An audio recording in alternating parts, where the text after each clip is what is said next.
आदरणीय शिक्षक एवं अभिभावकगण, आप सभी को मेरा सादर प्रणाम। और मैं आपके समक्ष कुछ प्रस्तुत करना चाहता हूँ। आज हम जिस आजाद भारत में जी रहे हैं, अपने खुले पंखों से आसमान की ऊंचाइयों को छू रहे हैं, क्या ये संभव था पहले? नहीं, ऐसा संभव नहीं था। हमें आज तक NCERT, SCERT बोर्ड्स की किताबों में पढ़ाया गया है कि हमें आज़ादी मिली थी महात्मा गांधी के साहस से, उनके धैर्य से, उनके नीतियों से। ये बात सही है, लेकिन आप उस दौर की घटनाएं नहीं जानते हैं तो मैं बता दूं। अगर आपको नहीं पता है तो मैं बता दूं कि आजादी हमें कैसे मिली थी। अरे कतरा कतरा खून दिया था, थी जवानी जुनून दिया था, और खड़े अंग्रेज माने नहीं तो गोलियों से भून दिया था। कि गोरियों के गाल नहीं थे, गोरियों के गाल नहीं थे, नाबाज मजीरों की सेल्यूलर में गूंजती थी खनखनाहट जंजीरों की। अरे राजनीति से नहीं मिली है और नहीं खरीदी पैसों से, सौदा लहू के मोल हुआ था भगत सिंह के जैसों से। और माओ ने गोली खाई थी बेटे लटके फंदों पर, और आजादी की डोली उठी थी कुर्बानी के कंधों पर।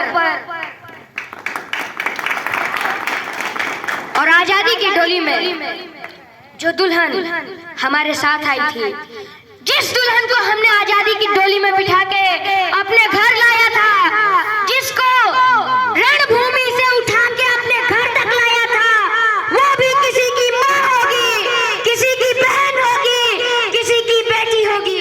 तो क्या उसकी रक्षा के लिए हम एक शपथ नहीं ले सकते, एक कसम नहीं खा सकते हैं?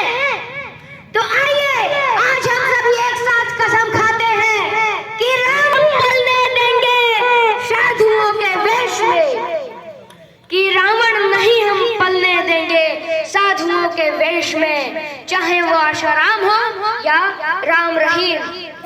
ऐसे अपराधी हरगिज माफ नहीं किए जाएंगे, ऐसे अपराधी कभी माफ नहीं होंगे। कि रावण नहीं हम पलने देंगे साधुओं के वेश में, और अफजल नहीं पनप सकते हैं अबुल कलाम के देश में। अरब वाला दे हिंदुस्तान है ये, दुर्योधन की जंग नहीं, और भगत सिंह की माटी पर खालिस्तान की मांग नहीं।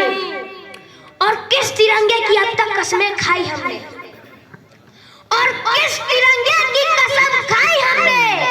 हिम शिखरों पर गड़ा हुआ जो या लहरों पर लहराता है, तीन रंग का नहीं है कपड़ा, ये भारत भाग्य विधाता है, ये भारत भाग्य विधाता है।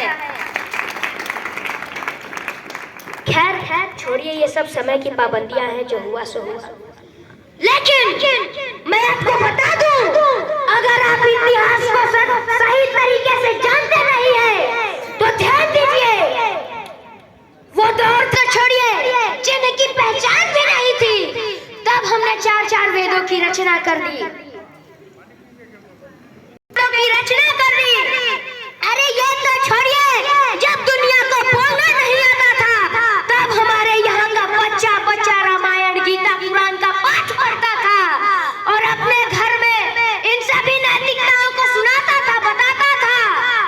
और एक समय की ये भी बात है कि जब सिकंदर भारत पर आक्रमण करने आया, तो उसकी शमशीर में इतनी फौलाद नहीं थी कि उसका एक भी सैनिक इस भारत की मिट्टी के जर्रे के एक भी कण पे अपने पैरों को विराजमान कर सके।